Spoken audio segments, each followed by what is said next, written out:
Hey everyone, it's Katie Lane, founder of Thrive Alcohol Recovery and Sinclair Method Success Story. And today I wanted to talk with you guys about a common challenge that comes up for a lot of people on the Sinclair Method. And that is when it feels like the Sinclair Method has stopped working.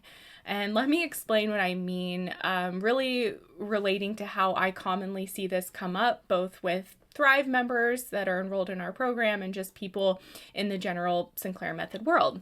Okay, so the way I typically see this come up is somebody starts on the Sinclair Method and they will have an immediate reduction or fairly immediate reduction in their drinking, and they'll just feel like the medicine is working. Maybe they're having fewer cravings for alcohol. Maybe they notice that they drink a fraction of what they used to, and they start the medication thinking, oh my gosh, almost like this is a magic pill. I can't believe how effective it is. For those of you that are immersed in the Sinclair Method world, you will know that we typically call this the honeymoon phase of the Sinclair Method. And it's been given its own name because it is so common on the treatment. But if people don't know that it's going to happen or they don't know to look out for it, it can be kind of shocking and honestly disappointing, especially if you're going on this treatment and, you're already frustrated with your drinking and you start it and it feels like, wow, this is really working. And then all of a sudden it feels like it's not working anymore. And typically what happens for people when they kind of get out of the honeymoon phase is their drinking will go back up, and maybe it'll go back up to where it was when they started the method, or maybe even worse than where it was. And typically and understandably, people can kind of freak out at this point, for lack of a better word, where they're just like, oh my gosh, it's not working for me anymore. Did it stop working, essentially?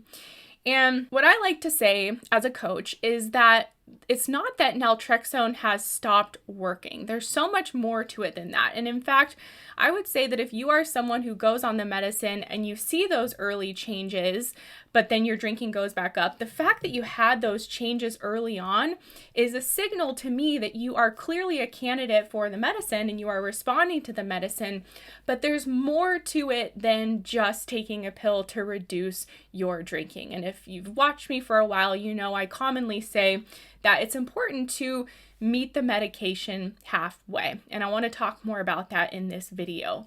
Naltrexone and the Sinclair Method are a crucial component to healing. Clearly, I wouldn't be such a diehard advocate for this treatment if I knew that I wouldn't be healed and where I am today without this protocol. So naltrexone and TSM are absolutely crucial. But what I like to say is that's 50% of it. And the other 50% of it is how we meet the medicine halfway by increasing our mindful drinking or just curiosity practices around our drinking, gradually working to change habits, gradually cultivating new coping skills, and ensuring that we're in a healthy and productive and really a growth type mindset as we progress on this treatment. So let's dive into this a little bit more. So as a coach and as we work with people in our program, generally we like to describe kind of the Sinclair Method journey broken down into 3 separate phases.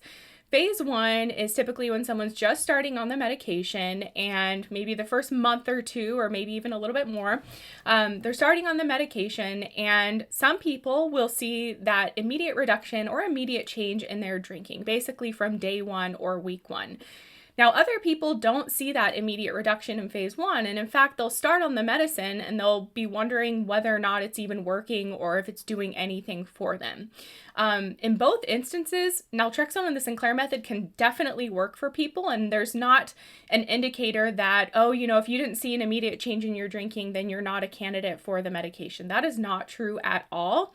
I don't think we've done the research or understand totally why it is that some people seem to respond really quickly and immediately in the beginning and others don't. But just to say that those are kind of like the 2 different experiences that people can have in phase 1. Typically, phase 1 is someone just kind of adjusting to the medicine. They're getting in the habit of taking it. They're starting to log their drinks. And really just, getting used to incorporating in this treatment as part of their drinking. Even though, we're just taking this pill before we start drinking, it really is changing a lot. And it's a really important habit to establish being compliant with the medicine. So that's kind of just kind of what's happening in phase one, if you will. People are going on naltrexone, they're adjusting to the medicine, they're getting in the habit of taking the medicine, and during that time, a lot of people will experience a reduction and a honeymoon phase, but not everyone will. Other people might see more steady, gradual changes in the beginning to where it can almost feel like nothing is happening yet. So that's phase one. Again, usually I would say it's a couple of months, 2 to 3 months on the method. And then phase two is typically where people who have been in the honeymoon phase kind of exit the honeymoon phase, and maybe their drinking goes back up. They get really worried that the treatment isn't working, or they can just feel like, naltrexone has been working so far, but I'm kind of hitting a wall. I'm hitting a plateau. And a lot of people do experience, I would say, this plateau on the Sinclair method, where maybe they're aware of the fact that naltrexone is working to reduce the craving and desire that they have for alcohol. That's kind of quieting down. But then you'll commonly hear people say, I kept drinking anyway. I felt like I didn't want a 4th or 5th drink, but I drank anyway. Or maybe they'll say, I was going to have an alcohol-free day. I didn't feel like drinking, but I took the naltrexone and drank anyway. So that right there is a real indicator that clearly this method is about more than just taking a pill, because if naltrexone was the only thing that was needed to be successful with this treatment, we wouldn't have the common experiences of people who are drinking through the medication, who report that they're very aware that they're drinking out of habit or they're drinking to cope. Or maybe, again, like they just don't even have a desire to drink, but they find that they're doing it anyway. And that's when we know we're in phase two. And this is really the time to incorporate, and not to say this stuff can't be done in phase one, it certainly can, but for a lot of people that we work with, we're kind of gradual with helping them make these changes on the method gradually and subtly so that the changes can be done sustainably over time. So in phase two of the method, this is where we really, particularly in Thrive's program, we encourage people to really focus on mindful drinking or curious drinking. And I know that mindfulness is like such a buzzword that like some people are like, I don't care about that. Like that's not going to do anything for me. Don't tell me to drink mindfully. And I say that because one of our members recently, they were kind of like dismissing mindful drinking as something as trivial, and they were not doing it. And they were on the method for a while and they'd hit this plateau. They'd kind of been stuck in phase two for a while. But recently what happened with this individual is they started to incorporate some mindfulness around their drinking, and within about a week or two, their drinks cut in half. And they have just been blown away by what this tiny little shift in how they're approaching their drinking sessions did for them, and really helped them to continue to progress on the method, and not just progress in little ways, but literally their drinking cut in half in the matter of a week or two span of time. And so again, phase two, incorporating in this mindful drinking is really, really helpful. As well as, in addition to that, allowing yourself to gradually cultivate different coping skills. A lot of us drink to kind of numb out, to just escape, to cope with stress. And then also working to change habits that we have that are very ingrained, watching Netflix, pouring our drink, kind of drinking unconsciously, drinking to escape, to numb out again. And then also understanding and looking into the perhaps unconscious beliefs that we have about alcohol and alcohol's role in our lives. For example, I always remember this client that I had who'd been on naltrexone for a while, and they were at a place where they were about to give up on the treatment. I think they'd been on it about a year. They'd seen some reduction. So to me, that shows that clearly naltrexone was working for them. Otherwise, they probably wouldn't have seen any change at all. But they'd seen some reduction, but they were at a place on the method where they were just completely stuck, to the point where they were so frustrated and ready to stop taking naltrexone. And something they said on a coaching call really struck me, because they were, on one hand, really frustrated that naltrexone and TSM wasn't working as they expected. And then on the other hand, they were saying, oh, I look forward to that bottle of wine every night. I love that ritual of, turning on the TV, scrolling on social media, and just having my favorite glass and that bottle of wine next to me. So me as a coach, just hearing that, I could see so clearly what was going on with this individual, where on one hand, they really did want to fix this issue they had with alcohol. Otherwise, they would not be taking naltrexone and doing TSM. But on the other hand, they had this somewhat conscious, but I think mostly unconscious belief that was overriding their conscious desire to change their drinking. This unconscious belief of, oh, I love my bottle of wine ritual every night. Like, I don't know who I would be without that. I look forward to it. The alcohol or that bottle of wine is my BFF with my favorite glass. And so, of course, there's going to be this friction that happens where there's kind of an incongruency with, yes, I'm taking naltrexone to cut down on my drinking, but at the same time, I don't really want to let go of this version of this relationship with alcohol. It's kind of like if someone really wants to lose weight and maybe they're starting to go to the gym and maybe make some tweaks to their diet, but they're still sitting there eating a pint of Ben and Jerry's every night. Yes, the things that they are doing to help themselves lose weight, changing diet, exercise are helpful, but if you're still sitting on the couch every night having a pint of Ben and Jerry's, you're probably going to stay stuck and get frustrated. Okay, so that is the part about the unconscious beliefs that honestly, I think all of us have when we start on the method. And if we're not aware of them, and how we become aware of them really can happen around just spending time in inner inquiry, the mindful drinking, the questioning our patterns and our thoughts around alcohol.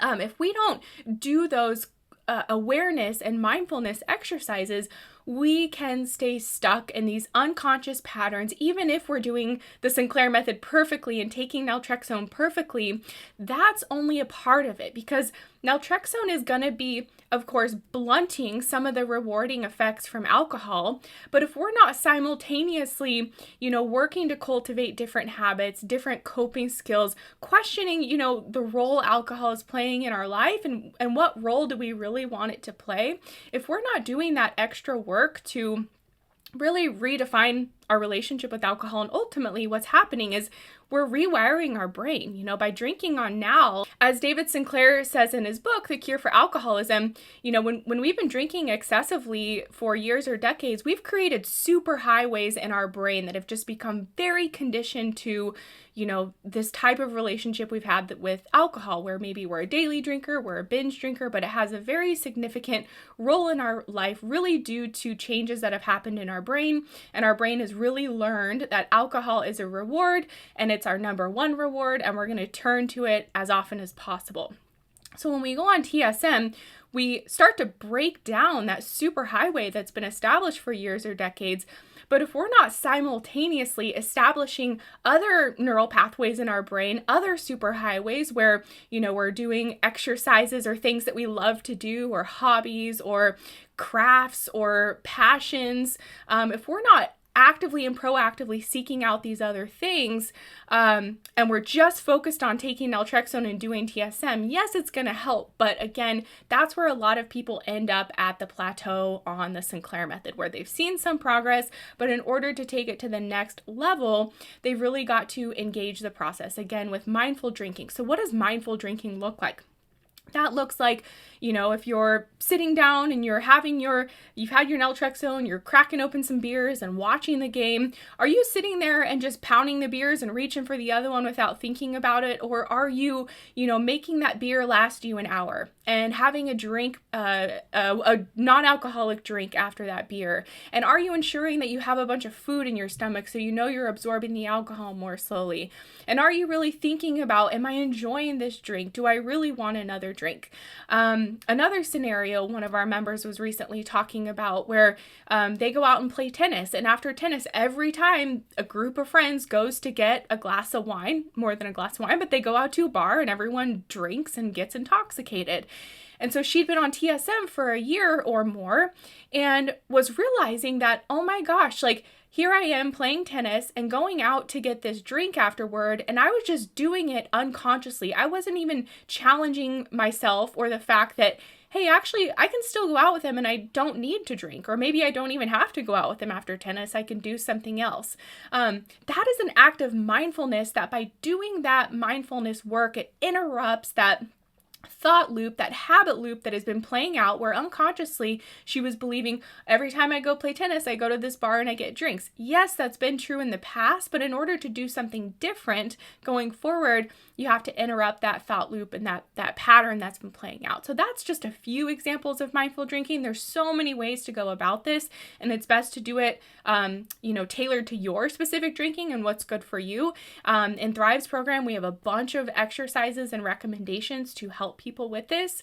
And then also cultivating different coping skills. A lot of us turn to alcohol to cope, understandably so. It's a very effective, albeit temporary and fleeting coping skill, or coping tool, I should say.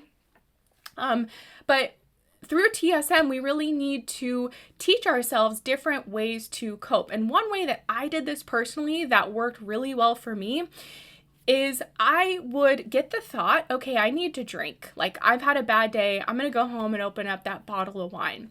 And I started to do this as I was in phase 2 of the method. I would tell myself, okay, I'm going to let myself drink tonight, but I know that I want to break the link between alcohol being a coping tool. And so I want to try something else first that perhaps could be a coping tool I would use in the future.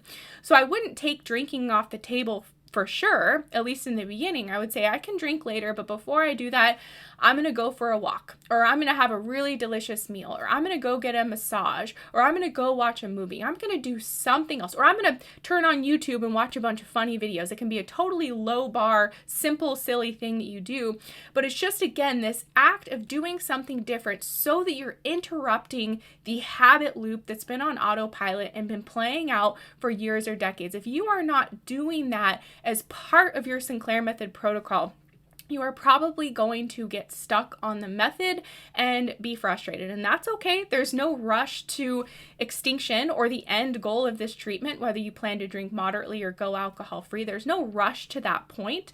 But I guess I'm just sharing this information to save you from the frustration of it, or perhaps if you're stuck in the plateau right now, that you perhaps know what might be going on and that you can do some things to change it. You know, it's really, with making these changes, it's about doing small things, like 1 to 3 things. That's generally what we recommend for members in our program. What's 1 to 3 things you can do differently during a drinking session? You know, like I said, can you eat a meal? Can you log your drinks? Can you pace yourself?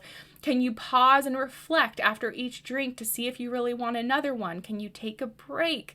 Taking 30-minute breaks really helped me when I was on TSM, and I just found that the desire for alcohol, especially the longer I was on Naltrexone, would kind of fade away. So these are all things that can help you interrupt the unconscious and automatic loop that's been playing out with your drinking, and by interrupting it, that's shining a light of awareness on it, and that is the only time change can happen. If you are in an unconscious pattern and you're not aware of what's going on, and it's just become such an ingrained habit that it feels a part of who you are, it's going to be really hard to get out of that loop. And again, the way we get out of it is with some awareness and taking steps to make those changes. So back to what I was saying about how I would interrupt my routine and not immediately turn to alcohol, but give myself a chance to do another coping skill. So I did that for a while, and I would, go for a walk in nature or go for a hike, and then I'd get home, and sometimes I would still open up that bottle of wine and drink, and other times I wouldn't. In fact, I often found that if I switched out wine for like a really indulgent meal, like a cheeseburger and a milkshake, I wouldn't even want to drink after that. And that was actually something that came up in a workshop recently we had in our program, where so many people were talking about how they were mistaking a craving for alcohol for hunger. And so they were actually hungry, but they thought they were craving alcohol. And so just by, again, interrupting that loop where, yes, I can drink and maybe this is a craving, but let me try eating a meal first and see how I feel afterward. So there's a lot more I could say on this, but I'm just going to leave that part at that. Hopefully that helps you understand phase 2 of the method and the importance of really changing habits, questioning your beliefs, establishing new coping skills, and doing it in a way that feels sustainable. Not that you have to be perfect at it or make huge strides. In our program, we're always focused on the small wins. So what's like couple small things you can do each week or during each drinking session that's going to help you change up your habits and routines. Understanding that in order to change anything, you first have to place the light of awareness on it. Without doing that, you're just going to stay stuck in an unconscious loop. Okay, and then phase 3 of TSM, just to summarize that part of it, is really when people are heading toward extinction. And in the Sinclair Method world, and according to David Sinclair, extinction does not necessarily mean abstinence. A lot of people still continue to drink once they've reached extinction, and we like to define it as basically a sense of regained control over alcohol, whether you're drinking or not. And so phase 3 of TSM is generally when people are getting closer to extinction. They're seeing themselves have more control over alcohol. Generally, they're having more alcohol-free days than drinking days, and they can just see that they're getting closer and closer to being in this place where they feel like, okay, I have total regained control again over my drinking. And so if you're watching this video and you are on the Sinclair Method and you feel like it has stopped working for you or it's not working as well, I definitely encourage you to check out your mindset that you have around this treatment. Ask yourself and be honest as you ask yourself this. Again, no judgment. You don't want to be mean to yourself or get mad at yourself. You just want information. You want to understand what is going on. So are you only relying on the medication to do all of the work, or are you doing things to interrupt the habit loops in small ways that have been playing out? And one way I like to describe this to people sometimes is like naltrexone. Imagine you're in a prison.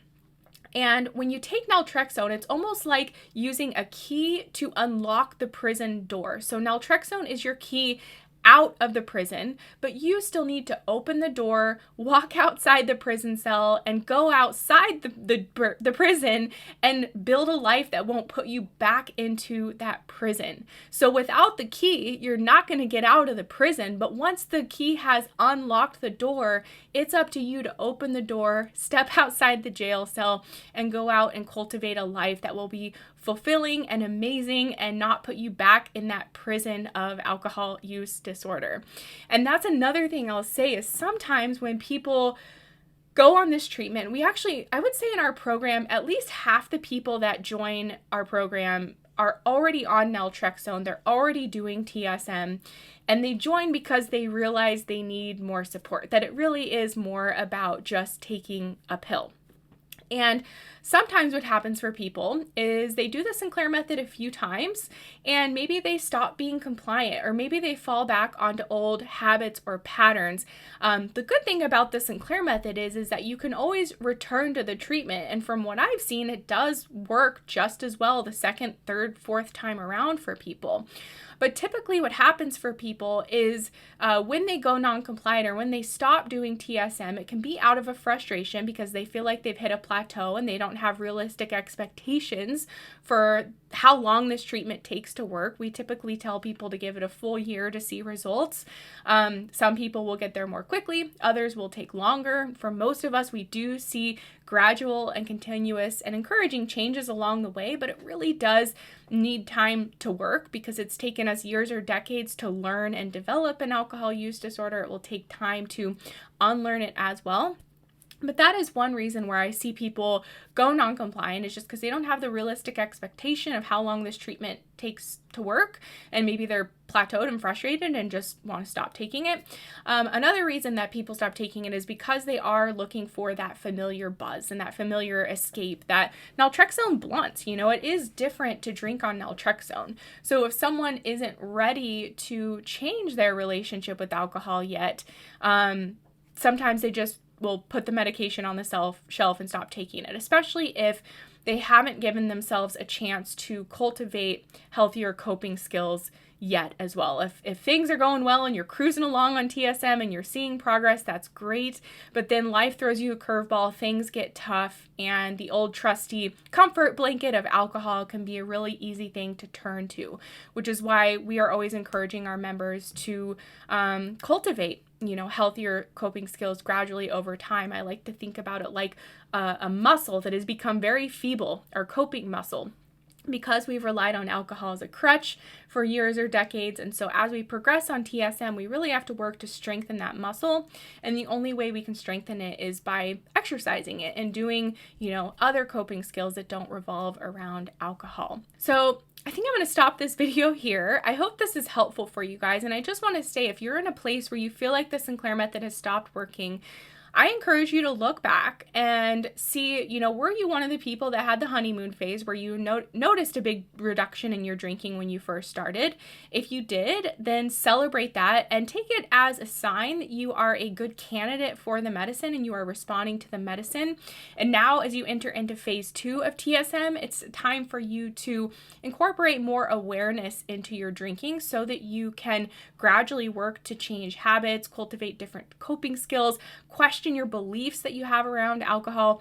And again, doing this all in a very kind and compassionate way to yourself and approaching it with a more curious mindset so that you're not just being mean to yourself and getting mad at yourself, but you're really just trying to learn, okay, what's going on unconsciously in my brain and what habits do I have that aren't serving me anymore with my relationship with alcohol, and then working to gradually change those over time as well. And even if you are someone who did not have the immediate reduction in your drinking when you first started now, I would suggest that you pay attention to the really small changes that you have seen with naltrexone and celebrate those. Sometimes what happens for people as well is they expect naltrexone to be this really obvious overnight change in their drinking where they take it and all of a sudden they just don't want to drink anymore. And I get messages like that all the time where people say, I went on naltrexone last week, but I'm still drinking every day. Like, what's going on? And I think that's just because there's not a whole lot of information out there about, what to expect with this medicine. It's not a super quick fix. And so if you're one of those people that perhaps you're questioning if you're responding to the medicine at all, I would just encourage you to notice even really tiny changes that you've seen in your drinking and celebrate those. Are you drinking a little bit more slowly than you normally do? Does alcohol not taste the same anymore? Are you finding that you're drinking a little bit less, even if it's just a half a drink less? Are you drinking a little bit less? Are you feeling like you have a little bit more control when you drink? Are you thinking about and craving alcohol a little bit less? These are all signs that you are responding to the medicine, but again, sometimes people are looking for a really obvious change, and I think for most of us, this treatment doesn't work in that way. It's more about these gradual, progressive changes that happen week over week and month over month, kind of like a weight loss journey. You're changing your diet, you're exercising, but you're barely losing a pound a week. Hey, if you could consistently continue to do that and you consistently continue to lose a pound a week, after several months, you will have lost a lot of weight, but it might not feel like anything is happening in the moment. Okay, I hope this is helpful for you guys. If you want more support on the Sinclair Method so that you can get help with your mindset, your habit change, mindful drinking, just get some support and encouragement so you can understand what to expect and have access to experts and people who have done the treatment and are there to help you whenever you need, I definitely encourage you to check out the program we have at Thrive. You can join as a monthly member or you can join with the annual plan as well. You save some money when you sign up annually. But we would love to support you. You can also just reach out on our website. I hope this information is helpful. Talk to you guys later. Bye for now.